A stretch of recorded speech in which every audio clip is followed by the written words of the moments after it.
El viejo orden ha muerto. Las palabras no son mías, sino de la presidenta de la Comisión Europea, Ursula von der Leyen, en el foro de Davos. La mandataria europea nos dice que el mundo ha cambiado para siempre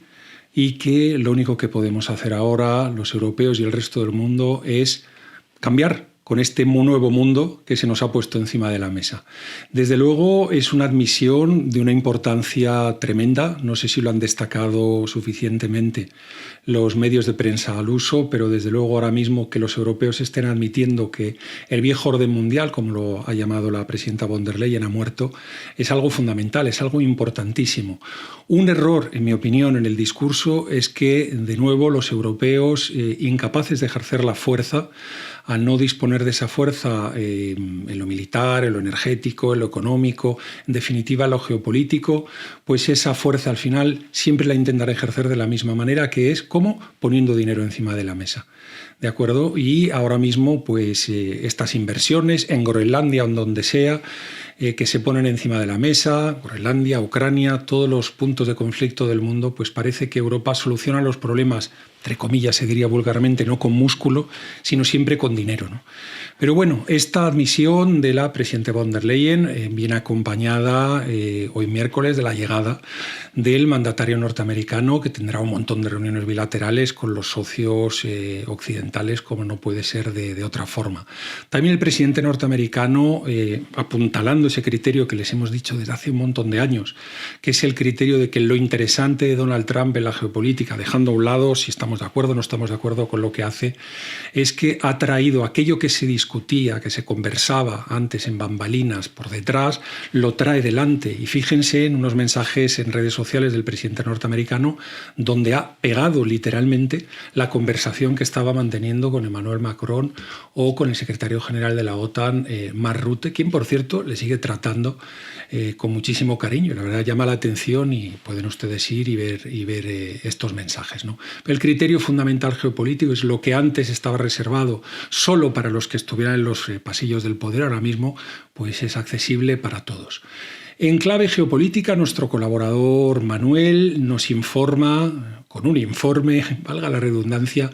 de que nada menos y nada más, el 14 de enero, hace apenas unos días, las aduanas chinas han empezado a bloquear las importaciones del semiconductor H200 de Nvidia, nada menos y nada más. Hay 1 millón de solicitudes de unidades de este semiconductor por parte de la propia industria china. Están fabricados en Taiwán. Muy pronto,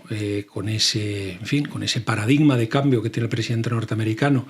que vamos a tener que cambiar los libros de comercio exterior y no hablar de offshoring, sino de reshoring, de traer las fábricas de vuelta, ¿no?, al país que creó la tecnología, que ya no se irá a construir barato fuera, sino que quiere que los trabajadores vuelvan a estar basados dentro de su propio país, algo muy diferente a lo que hacen, por ejemplo, los japoneses, de acuerdo con sus Toyotas y sus grandes fábricas, que han decidido, en fin, que la tecnología japonesa pues tiene el consumo que puede tener dentro de Japón y que, bueno, tiene que haber fábricas llevadas a la japonesa, pero fuera de Japón, ¿no? Aquí el mandatario norteamericano está impulsando esto, pero bueno, volviendo al tema central, estos semiconductores que están producidos por la empresa TMSC, Taiwan Semiconductors, en fin, el hecho de que los chinos estén bloqueando esto es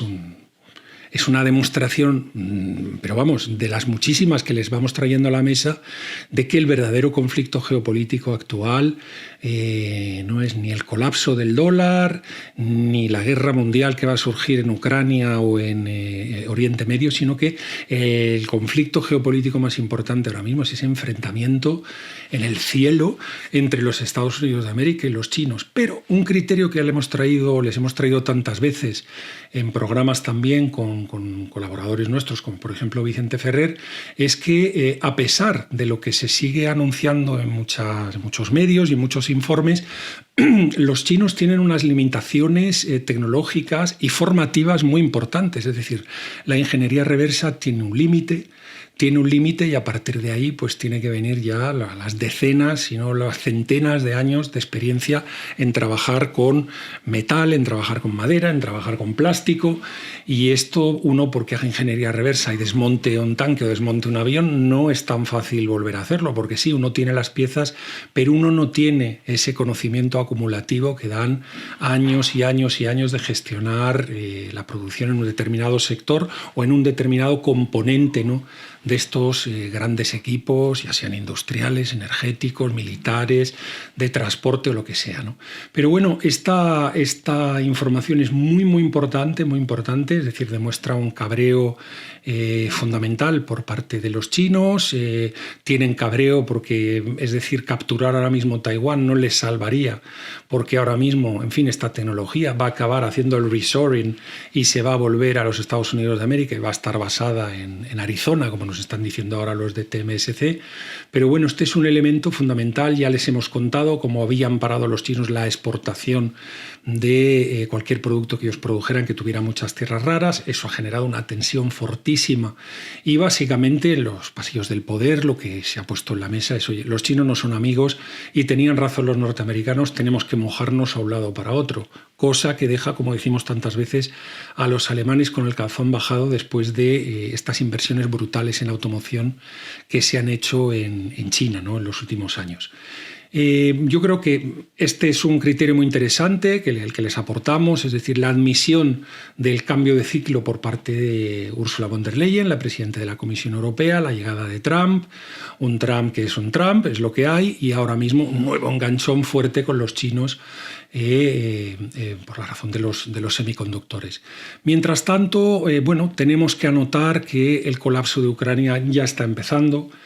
Kiev ahora mismo está en estado de sitio, el 80% de la población de Kiev no tiene electricidad, no tiene calefacción, no tiene agua, es una situación absolutamente catastrófica, y decirles, por las cifras que no decimos nosotros, sino que han puesto en la mesa pues, medios que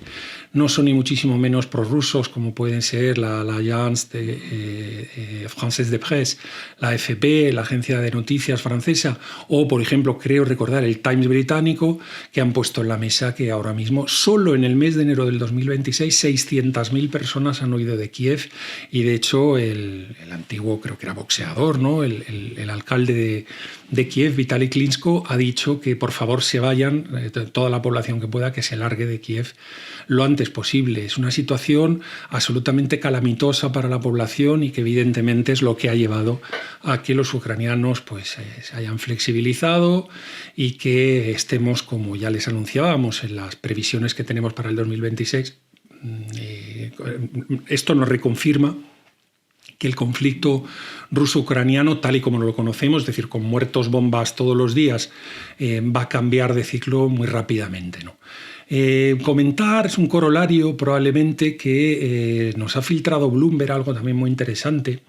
que es que ya les hablábamos de esa startup de defensa alemana que se llama Helsing, que construyen drones de estos, que se han forrado inversión de por aquí y por allá, y todos los expertos en bolsa han dicho póngales dinero, inviertan en ellos y demás. Los fondos de inversión han acudido como locos y se nos ha filtrado, insisto, no nos lo filtra el Kremlin, lo ha filtrado Bloomberg, nada menos y nada más, no porque Bloomberg tenga la razón, sino porque sabemos que son pro Ucrania y contra Rusia, ¿no?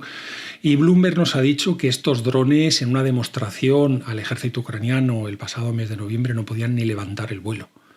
Esto es simplemente para apuntalarles ese criterio que les decíamos de que cuando se dice tantas inversiones en defensa, sí, de acuerdo, es muchísimo dinero, pero hasta que esas inversiones en defensa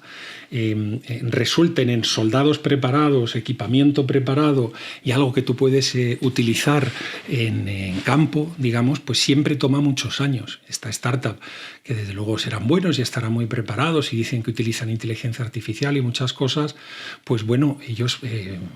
tienen el dron y el dron no lo pueden ni levantar después de haber recibido la millonada padre en inversiones, ¿no? Un criterio que les ponemos en la mesa. Otro criterio, hay un número mágico que se vuelve a repetir y que nos ha vuelto a aparecer en Portugal. En Portugal se nos había olvidado en el programa del lunes, hoy es el programa del miércoles, pero este domingo hubo primera vuelta de las presidenciales portuguesas. Han pasado dos candidatos a segunda vuelta, el primero el candidato socialista y el segundo el candidato de Chega, partido que muchos llamarán de extrema derecha, pero estas formaciones nacionalistas, patrióticas, que ustedes conocen. Bueno, el partido Chega, pues desde luego juntado al voto al Partido Socialdemócrata, que ojo, en Portugal el Partido Socialdemócrata no es un partido de izquierda, sino es un partido de centro-derecha, pero es que tiene ese nombre de toda la vida, el partido en su época del presidente Cavaco da Silva, un histórico de la política portuguesa. Pues bueno, el número vuelve a aparecer, el número de los 2/3, el 65-66% de voto militar yendo a la derecha en Europa, vuelve a aparecer. Y es que apareció en Francia, aparece en Italia, aparece en Holanda, aparece en todos lados. Cada elección que tenemos, 2/3 de los votantes votan a una derecha que denominaría a los periodistas al uso moderada o más extrema. Es decir, hay un giro por parte de la población europea a posiciones más conservadoras y eso hay que tenerlo en la mesa. Muchas veces los titulares de los medios de prensa nos equivocan porque nos están diciendo ganó este, perdió aquel, este no ha logrado la mayoría. Sí, todo eso está muy bien, pero a nivel de bloque ideológico, sean las ideologías lo que sean hoy, a día de hoy, pero lo que es el voto de la derecha, ahora mismo se va a 2/3 del votante, de los votantes. En la mayor parte de países de Europa, evidentemente, pues hay gente que quiere una derecha muy dialogante con la izquierda y hay gente que quiere una derecha que mantenga los valores tradicionales clásicos europeos y que no quiere dialogar tanto con la nueva izquierda. Eso ya lo conocemos y es lo que hay, ¿no? Desde luego en Francia un diálogo no hay, por ejemplo, con los representantes de este partido, que es la Agrupación Nacional de Le Pen y de Bardella, porque, oiga, a Le Pen la condenaron a 4 años de cárcel, 5 años sin poderse presentar a elecciones, creo recordar que a 100.000 euros de multa, si no recuerdo mal, y ahora mismo está con el recurso y está en el Tribunal de Apelación ahora mismo, y creo que terminan a mediados de febrero o algo así. No quiero recordar que era el 12 de febrero, estaremos atentos, pues se acaba ahí y a partir de ahí los jueces pues tienen que decidir si la señora Le Pen tiene que entrar en la cárcel, no los 4 años, pero por lo menos 2 años,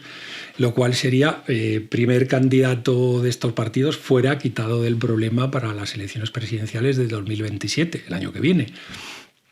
En cuanto a Jordan Bardella, en fin, ese fenómeno mediático joven pero muy de derechas, ¿no?, que les hemos comentado y que está a la sombra de Marine Le Pen, pero ya no tanto a la sombra porque están funcionando como un dueto, como un buen equipo. Saben que le han sacado un posible caso de corrupción por gastos pagados cuando él era europarlamentaria a una empresa de marketing, se lo hemos comentado en otros programas, que se llama Tontiki, etcétera, etcétera. Y bueno, va a empezar un caso ahora mismo por parte de la justicia francesa, pero pueden ver ustedes aquí como, en fin, la judicialización de la política en Francia pues es un arma que es la que se está poniendo en la mesa para continuar con la oposición, digamos, a una fuerza que tiene toda la pinta que en un one-on-one, ¿no?, enfrentamientos bilaterales en segunda vuelta a las presidenciales francesas en el 27, Jordan Bardella parece ser que se lo podría, vamos, pero llevar crudo. Y el sueño que tuvo en su momento Jean-Marie Le Pen y luego Marine Le Pen pues se cumpliría en este joven político francés. Un dato también para cerrar, muy interesante, yo creo, de la Agencia de Vigilancia de Fronteras Europea, Frontex, nos ha confirmado, ya tenemos las cifras de inmigración ilegal del año 2025 y, señores, se han dividido por 2 con relación al año 2023. Ya les contábamos este auge de las denominadas extremas derechas en Europa, pues se producía fundamentalmente por problemas de crisis de identidad y de inmigración descontrolada y por problemas evidentemente de pérdida de bienestar económico. Mientras eso exista ahí, pues las extremas derechas seguirán atrayendo muchos votos, es natural. Ahora mismo la inmigración en el año 2025 ha bajado a 178.000 personas y estamos hablando de, pues bueno, la mitad que en el año 2023. Es un cambio tremendo. Bueno, yo creo que lo más importante de esta semana es que estemos atentos a Davos. Allí van todos los mandatarios a dar sus discursos. Yo creo que el discurso de von der Leyen es un discurso importante por parte de la presidenta de la Comisión Europea, que ya veremos si a final de año, como se comenta en Mentideros, pues se presenta como quiere Federico Merz, el canciller alemán, a las presidenciales alemanas, pero lo que tenemos en la mesa ahora mismo es una von der Leyen que dice directamente el viejo orden mundial ha muerto, es que ha muerto y tenemos que adaptarnos a un nuevo mundo y lamentablemente, como siempre los europeos, que somos muy generosos, pues lo que se pone en la mesa es dinero, dinero, dinero. Esta es normalmente la salida que se presenta al no poder ejercer ese poder geopolítico por parte de los europeos, que andan fastidiados por una serie de decisiones, insistimos, industriales, energéticas, militares, etcétera, de muchos años, y que ahora mismo nos tienen pues más flojos, ¿no?, en la pegada geopolítica internacional. Bueno, aquí se lo dejamos hasta otro programa. Ya saben, ni tenemos teleprompter, ni hacemos varias tomas, sino que les traemos esta actualidad, en Geopoder Actualidad, los lunes y los miércoles con muchísimo gusto. Déjenos sus comentarios y seguimos. Un abrazo para todos.